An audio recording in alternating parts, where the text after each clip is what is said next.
Bonjour, bienvenue aux entrevues d'inspiration. On commence l'année en force. Aujourd'hui, je te présente Nathalie Ogo, qui est la référence au niveau de l'ancrage. Et je t'en dis pas plus sur le sujet. Je veux vraiment que tu la découvres. C'est un cadeau pour commencer cette année-là. Nathalie, concrètement, qu'est-ce que tu fais? Alors, j'accompagne des gens qui manquent de confiance en eux à aller de l'avant, par des moyens très simples et utiles et en fait, ce qui va renaître d'eux, c'est leur vraie nature. Quelque chose de beau où ils ont une assurance, ils sont centrés, ancrés dans leur corps et ça les aide en fait dans leur vie au travail et aussi dans leur vie privée. Donc voilà, tout ça avec des moyens assez simples. J'adore, j'adore. Aujourd'hui, on va parler de comment rester zen en travaillant. Un Oui. sujet de l'heure, hein, parce qu'on est toujours à la course, on est toujours en train de faire plein de choses. Euh, Ouais. Qu'est-ce que tu pourrais nous dire sur le sujet? Quelle piste tu pourrais nous donner pour nous aider? Bah, souvent on reste pas zen parce que c'est un problème de conception du temps. Le cerveau, gère le temps d'une certaine façon et puis on est tous différents dans cette conception-là. Mais pour ceux qui ne restent pas zen, ce qui arrive souvent, ce que j'ai remarqué chez les clients, c'est, ils ont, pas assez de temps pour faire toutes les tâches qu'on leur donne et le cerveau interprète: «Je te donne 30 tâches» et lui il dit: «OK, il faut que je les fasse maintenant». Même si consciemment, on sait très bien on a 30 jours pour le faire au travail, mais il y a comme: «Est-ce que je vais être capable de le faire en 30 jours?» L'urgence, en fonction, il y a Et c'est comme si tout, priorité numéro un, quoi. Il faut faire tout, tout de suite, maintenant et le rendre maintenant parce qu'on nous a demandé ça. Et c'est vrai quand même quand on travaille dans des entreprises privées, c'est assez souvent urgent. Je me rappelle quand je travaillais en tant qu'employée, là, en tant qu'ingénieure, c'était toujours à faire pour hier. Donc c'est vrai qu'on nous fait sous-entendre que c'est très urgent. C'est rare qu'on nous dise: «Tiens, je te donne ça, c'est pendant 30 jours». c'est vrai Mais que ça arrive quand même là. On a quand même des plans, des bilans annuels, puis là, on a un projet, on doit faire, X projets, sur mm, l'année, donc c'est sûr que là, ça va, mais souvent les dossiers arrivent, sont assez urgents. Alors ce que je conseille pour ça, la première chose, c'est de s'arrêter. À partir du moment où il y a un stress, une anxiété de performance, où j'ai pas le temps, où j'y arriverai pas, ou comment je vais faire, j'ai déjà tout ça à faire, plutôt que d'embarquer dans la roue et se précipiter, c'est de s'arrêter. C'est mm, vraiment bizarre, mais c'est vraiment de s'arrêter. Et j'avais remarqué une chose, c'est que le temps passe vite, plus on est stressé. Et plus on est relax, plus le temps peut s'allonger. Pourquoi? Parce qu'on perd moins de temps. Quand on est stressé, on sature l'information au niveau du cerveau et au lieu de faire un geste direct pour aller écrire ou une phrase directe, ça nous prend plus d'énergie pour amener un focus et sortir la phrase directement. Si je suis calme et relaxée et zen, la phrase, elle sort tout de suite. Bon, mm, ça, c'est pas nouveau, hein, c'est vraiment connu depuis longtemps. C'est pareil dans les études, quand on est étudiant. mm. Donc vraiment, c'est la première chose, c'est de s'arrêter. Et comment, je t'arrêterai là, comment on fait concrètement quand on est dans notre bureau pour s'arrêter? Alors, moi, ce que je faisais, c'est que je fermais les yeux. Bah là, si quelqu'un me parlait directement, non. Si je suis en pleine réunion, je peux pas, évidemment. Mais quand je rentrais dans mon bureau, là, des petits cubicules, je m'installais et là, j'étais là, je fermais les yeux, je regardais plus mon ordi, je regardais. Des fois, j'arrivais à débrancher le téléphone, je voulais pas que ça sonne. Et je fermais les yeux, puis j'attendais. Et là, je respirais. Et c'est ça, s'arrêter. Et en fait, en m'arrêtant de cette façon-là, parfois ça marchait pas. Donc il y a des exercices très simples comme la cohérence cardiaque, des petits exercices de respiration. Vous pouvez trouver facilement, comment faire de la cohérence cardiaque. Là, je ne vais pas faire un cours de Voilà. cohérence. Même sur l'iPhone, on peut trouver Ex Rester relax en fin de. Ouais. Et puis aussi, l'autre chose, c'est après avoir respiré et que ma pression a diminué, je peux regarder: «OK, voilà ce que je vois, voilà pourquoi je stresse». Là, je m'imagine quand j'aurai 80 ans, proche de la fin de vie, par exemple. Je regarde mes petits-enfants, puis je m'imagine que j'ai 80 ans, je le vis là. Puis je regarde mes petits-enfants. Puis je m'imagine que j'ai, par exemple, 30 ans, 40 ans, 50 ans et que je me vois stressée pour un projet à rendre, si soi-disant très urgent. Ça vous est arrivé qu'on avait des dossiers très urgents? Puis parfois on tombe malade, puis c'est comme par hasard, oh, ben, on peut décaler les dates. C'est vraiment étrange. Enfin, moi j'ai remarqué ça. Finalement, on est capable d'attendre quand il faut attendre. Ou on est capable de déléguer à quelqu'un d'autre si on ne peut pas se rendre au travail. Parce qu'on est malade, ou un enfant est malade, et puis on doit rester à la maison.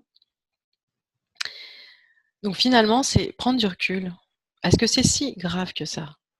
Est-ce que c'est si important que ça? Quand j'aurai 80 ans, qu'est-ce qui sera le plus important pour moi? C'est tout. Voilà ce que je me disais souvent. C'est relativise. Imagine que c'est pas si grave que ça. Tu mets une gravité sur quelque chose qui est pas grave. Il y a des choses vraiment plus graves dans la vie. Sauf on est pris à l'intérieur d'une routine avec nos pensées, nos limitations, et on voit pas en large. Donc c'est vraiment important de regarder, d'ouvrir les œillères, de regarder plus loin. C'est pour ça que je fais souvent le travail de OK, quand j'aurai 80 ans, qu'est-ce qui est si grave que ça? Des choses qui peuvent être irritantes. Alors je vous parle d'un cas qui m'a touchée. C'est une personne qui a la maladie de Parkinson et elle a 40. Quel âge elle a? Elle est jeune. Elle a, attendez, 48 ans. C'est jeune pour la maladie de Parkinson. Et quand je fais le bilan avec cette personne-là, je réalise que c'est une personne qui a toujours stressé toute sa vie. Et je lui dis: «Mais est-ce qu'à ton travail, tu as du stress?» Elle me dit: «Non, j'ai même pas de stress. J'ai un travail». Elle écrit des documents techniques pour une grande compagnie, mais son chef va lui dire: «Bah, voilà, il y a telle fiche technique à écrire, puis tu as le temps de les faire». Là, elle a vraiment du temps. Puis dans sa tête, pareil, elle embarque dans performer, performer, performer. C'est comme instinctif. Et quand elle est chez elle, elle est pareille, elle est tout le temps stressée. Elle se repose jamais.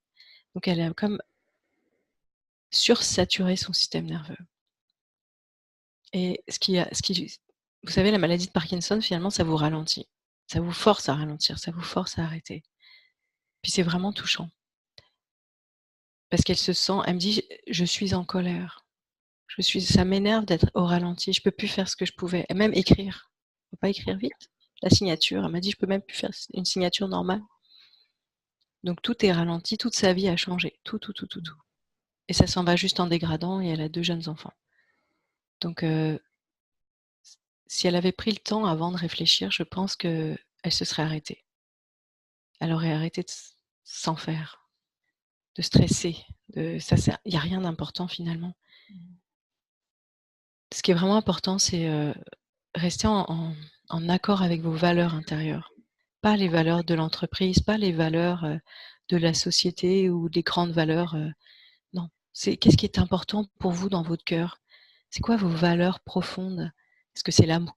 Est-ce que c'est l'amour? Est-ce que c'est la famille? Est-ce que c'est le don? Est-ce que c'est le partage? Je sais pas, il y a des valeurs qui nous touchent vraiment et c'est ça. Et je pense que quand la maladie rentre dans notre vie, on se pose ces questions-là. Parfois, il est trop tard, comme Parkinson, parce que c'est génétique, hein, dans son cas et ça peut se déclencher seulement enfin, il y a des déclencheurs. Il y a des déclencheurs environnementaux comme, les pesticides et il y a aussi des déclencheurs internes comme le stress. Sous stress, il y a certains gènes qui s'activent plus que s'il n'y avait pas de stress. Elle aurait pu sûrement retarder, au moins de 20 ans, son Parkinson, je pense. Et j'avais un cas aussi d'une dame, une professionnelle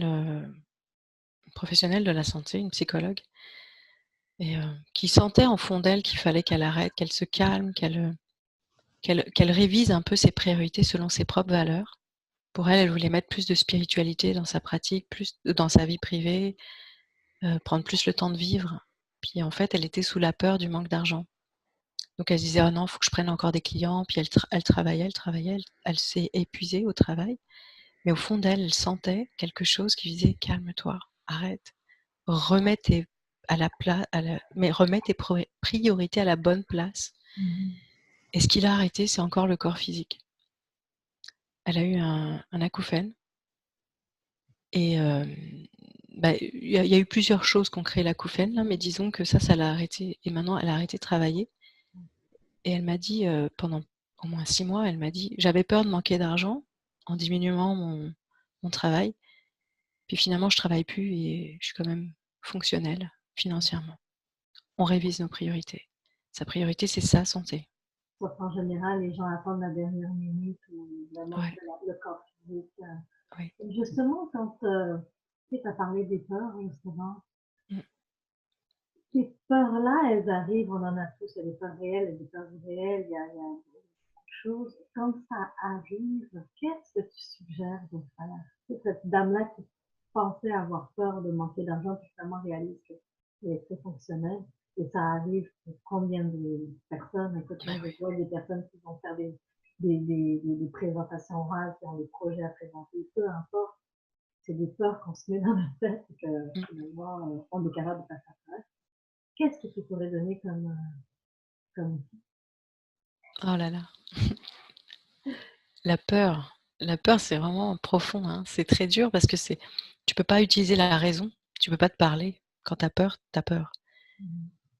C'est comme si la voix de la peur est plus forte que la voix de la raison et même si tu essayes de te convaincre que ta voix de raison, elle peut, re gérer la peur, tu vas avoir des phénomènes comportementaux qui vont dérailler.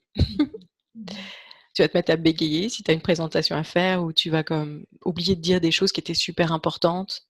Tu sais, tu as beau te motiver intellectuellement, mais la peur elle est subtile. C'est vraiment, disons que l'opposé de la peur, c'est la confiance et ouais, j'ai confiance en quoi? J'ai confiance en qui? J'ai confiance c'est de là où ça va. Donc moi, je travaille beaucoup avec dans le domaine spirituel, c'est quand je ramène les gens avec l'ancrage, je les ramène en eux, retrouver leur centre, retrouver leur cœur, se reconnecter à leur âme et cette confiance, c'est une confiance en la vie, une confiance en tout ce qui est là est parfait. J'ai des petites phrases clés que je me dis, c'est même si ça me dérange, je sais pas pourquoi c'est là, mais c'est parfait. Même si j'ai peur de manquer, même si j'ai peur d'avoir un accident quand je prends la voiture, même si, je sais pas, n'importe quelle peur là, si j'ai peur des chats. Je t'invente n'importe quoi comme peur, mais je dis: «Même si c'est là, je fais confiance, je relâche». Donc là, c'est une phrase que je vais me dire, mais il y a quelque chose de profond, c'est qu'il faut avoir eu l'expérience de cette confiance, de ce lâcher prise, de se dire: «Je me laisse guider». C'est vraiment, on le voyait beaucoup dans la religion, hein, c'est, selon la volonté divine. Ce qu'on pouvait retrouver dans différentes religions. C'est comme ça permet de lâcher prise. Moi, je me dis: «Il y a quelque chose qui est plus grand que moi, qui sait plus que moi». C'est ma façon de le faire, mais c'est pas parce que je me le raconte que c'est parce que je l'ai intégré à l'intérieur de moi. C'est par l'expérience que j'ai intégré ça. Hem, peut-être les gens peuvent essayer de se rappeler d'un moment où, ils ont lâché prise et puis que malgré, on n'a plus le contrôle parfois sur les événements et les choses se règlent d'elles-mêmes, finalement. C'est ça la tournure prend quelque chose et puis il y a quelque chose qui arrive dans la vie, puis On hop, va ça souvent dire ça s'est réglé comme par magie, en fait. ouais, ça Les pourrait être gens ça, ouais, vont comme dire par magie. Donc il faut se rappeler de ce petit moment-là, puis de se dire: «Mais oui, ça m'est arrivé une fois, comme par magie». Ça veut dire qu'il y a quelque chose qui est plus grand que moi. Moi, je suis juste un petit humain et je contrôle mon environnement physique, puis mes pensées, genre, si j'y arrive.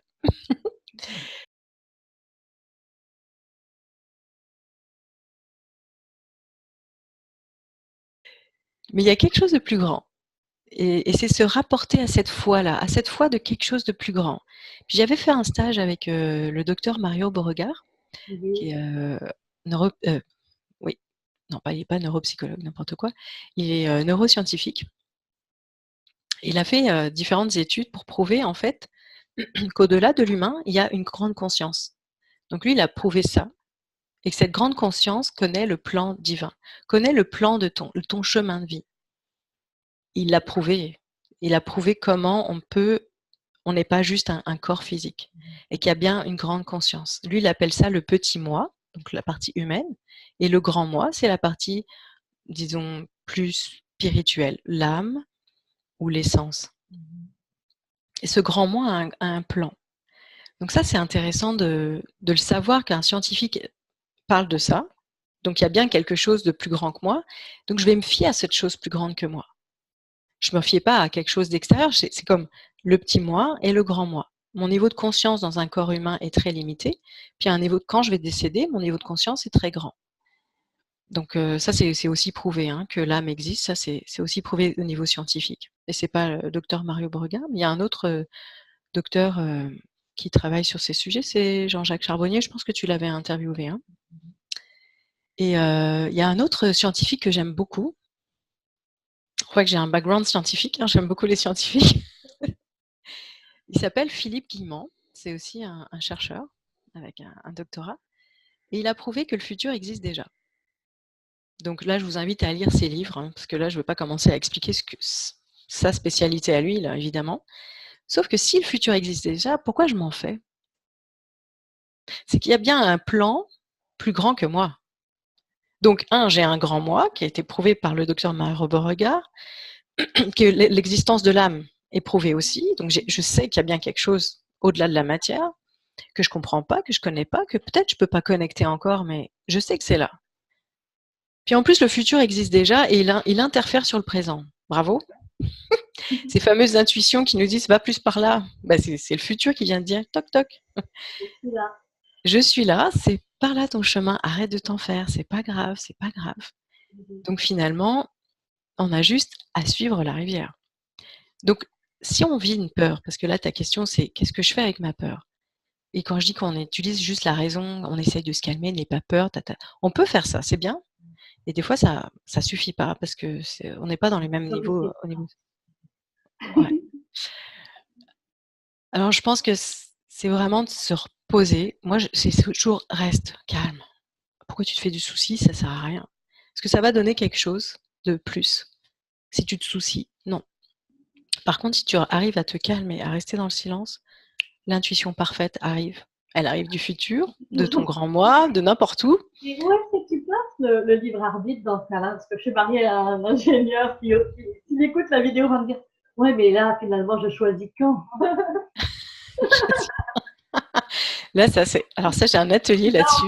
Et les gens, là, ils en peuvent plus. Là, là, je vous fais juste c'est un atelier qui s'appelle le lâcher prise. Ben, je vais changer le nom là, mais ça vient perturber beaucoup les gens. À quel moment j'ai un libre arbitre finalement? Et quand je leur dis, ça dépend de ton niveau de conscience. Donc, si tu as un niveau, mais c'est juste, c'est comme un enfant. À un moment, il va comprendre des mathématiques, mais à son niveau de connaissance, il va comprendre les mathématiques pour 8 ans. On fait en moyenne, hein. Évidemment, il y a différents niveaux de C'est comme mathématiques lire en un fonction. poème. Tu lis le poème Victor Hugo, on va le comprendre différemment, peu importe Ben une oui, fois qu'on va le lire dans un livre. exactement. Donc, finalement, tu as du libre arbitre en fonction du niveau de conscience que tu as. Enfin, tu crois que tu as du libre arbitre, mais c'est pas grave. Tu as du libre arbitre pour ceux qui. Mais je sais pas comment expliquer ça. Moi, j'ai mis 3 grands niveaux de conscience, disons, pour expliquer aux gens. Donc, je disais, il y a le niveau de conscience où tu subis ta vie. Là, c'est la fatalité, tout est difficile. On peut prendre des situations comme l'Afghanistan. Tu t'incarnes, c'est la guerre. Tu es dans la survie, là. Tu n'es pas en train de faire de la philosophie. Hein. Et te dire qu'il y a un grand moi quelque part, il y a un plan divin, là, je pense que quoique, souvent, ils ont la foi parce que quand tu es dans cet état-là, tu n'as plus que ça à voir. Hein. On rigole, mais c'est pas drôle. Hein. Mais bon, enfin, on rigole. Parce que on rit de nous, c'est une des raisons. On a ouvert une porte. Alors, je sais que tu nous écoutes, là, je crois qu'ils nous écoutent derrière notre écran d'écran. On a ouvert une grande porte qu'on essaye de te faire comprendre. On va continuer encore juste pour que Nathalie puisse terminer son histoire parce que je suis sûre que ça peut aider, en tout cas pour ceux qui ont besoin de lâcher prise. Et je sais parce que j'ai posé cette question-là parce que alors, je suis laissée guider par mon futur apparemment. Mais en même temps, je sens qu'il y a cette question-là et que je vois beaucoup avec les clients. Je veux lâcher prise, je ne sais pas comment, j'ai peur. Oui, j'ai mes outils concrets, mais de plus en plus, la spiritualité fait de plus en plus partie de ma pratique aussi, qui fait que euh, ton expertise est tellement importante et pertinente à ta vie. Donc, vas-y. Oui, Et bah, les j'ai autres, tout c'est un atelier de 5 heures là, je vais pas vous le faire là, mais l'esprit ouvert. Gardez l'esprit ouvert. Et Nathalie, mais vas-y, oui, oui. Non, on mais j'amène toujours, enfin, je me base sur mon expérience personnelle, mais en même temps, je confirme, je corrobore avec tout ce que je revis, tout ce que je vis comme expérience spirituelle, je vais le corroborer avec des scientifiques. Je vais chercher l'information pour être sûr que je resterai terre à terre quand même. Donc là, au niveau des 3 niveaux de conscience, il y a donc un niveau où on est plus, dans la survie. Il y a un niveau où on commence à faire du développement personnel, spirituel, et puis là, on commence à s'intéresser à la loi de l'attraction, puis à se dire: «Mais c'est quoi qui est important pour moi dans la vie?» Donc là, on priorise un peu nos valeurs. D'accord? Donc la plupart des gens, qui commencent le développement personnel sont là-dedans. À cet endroit-là, on a du libre arbitre. On a l'illusion d'avoir du libre arbitre, parce que là, je veux rester cohérente avec ce que je dis. Donc là, oui, dans ces cas-là, vous avez du libre arbitre et je vous laisse y croire, c'est bien. À partir d'un certain autre niveau de conscience, où on a touché des sphères, heu, au-delà des conceptions humaines apprises ou lues dans des textes, on est vraiment dans une sphère de lâcher prise complet là. Là, on est capable de changer enfin de plus avoir d'identité. On est dans un état, bah, c'est l'équanimité, on peut retrouver ça, l'éveil, on va avoir ces états-là, là. Ils sont pas forcément permanents, mais quand on touche ces états-là et qu'on réalise et qu'on là, on voit la vie surélevée à partir du grand moi et là, on réalise que finalement, on n'a pas de choix. Ou que le choix, il va rester dans la façon d'interpréter l'information. Donc il y a un événement particulier qui arrive, genre, tu as 30 jours pour traiter, 100 dossiers. Comment j'interprète? C'est là où est ton choix. Ton choix, il va rester dans tes pensées et dans ta gestion de ça. Il arrive quelque chose. Comment je vais interpréter un événement qui vient me toucher? Où je me place à l'intérieur? Est-ce que je me place comme victime? Ou est-ce que je me place comme c'est un moment où je dois apprendre? Puis on va se placer à différents niveaux. On va commencer par la victime, on fera tous ça. C'est des étapes, hein, il y a des étapes connues, puis on les passe. Clac, clac, clac. Puis à un moment, on libère. OK, ben, finalement, on n'avait pas besoin de s'en faire. Bah oui, c'est évident. Vous le voyez si vous avez des enfants, ils s'en font pour des petites choses, puis nous, en tant qu'adultes, bah, c'est pas grave là, tu as perdu ton doudou, mais c'est pas grave. Nous, pour nous, c'est pas grave. C'est juste un doudou, tu verras quand tu auras 50 ans. C'est rien ça à côté d'avoir peur de manquer d'argent, dit-on. Donc là, le grand moi va dire: «Mais là, tu t'en fais avec des choses alors que tu sais que tu es de façon temporaire sur la terre. Arrête de t'en faire. Vis l'expérience, reviens au centre, respire, reste là». Donc c'est vraiment reste, reste. En anglais, c'est rest.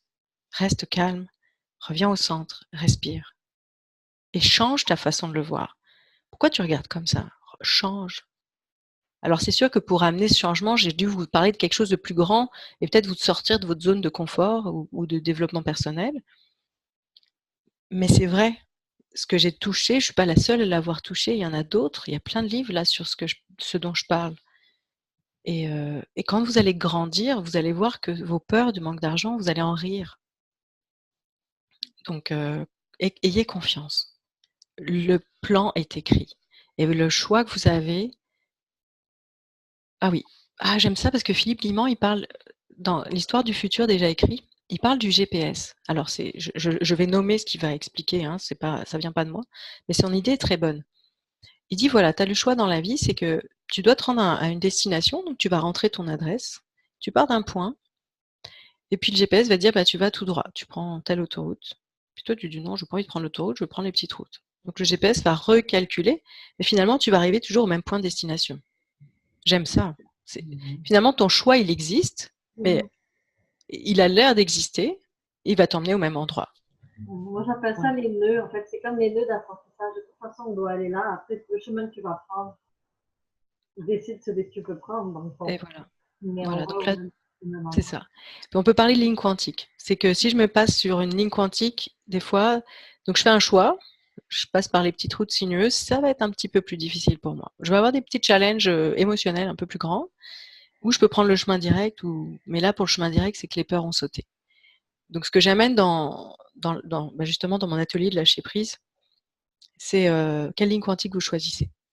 Et là, je les emmène dans la ligne quantique plus douce. Voilà. Et on lâche les peurs. Je leur fais faire des exercices et on le fait pas mentalement parce que, comme je te dis, la peur, ça se contrôle pas mentalement. Donc on lâche, on lâche, on lâche. Puis ça, c'est vraiment des exercices très forts. Et j'utilise aussi le travail du docteur Mario Beauregard pour amener certaines fréquences au niveau du cerveau. En tout cas, c'est un bel atelier. J'adore. Écoutez, j'ai passé un super moment avec toi, Nathalie. Merci. Je suppose que toi qui me regardes, tu as plein de questions. Alors, écris-nous en bas de la vidéo. Je veux t'entendre. Qu'est-ce que tu en as pensé? Comment tu reçois ça? Est-ce que tu as des questions? Est-ce que tu as des choses à nous dire? Écris-nous. Je te dis à la semaine prochaine. Et Nathalie, merci infiniment pour tous ces conseils et ces portes ouvertes. Merci.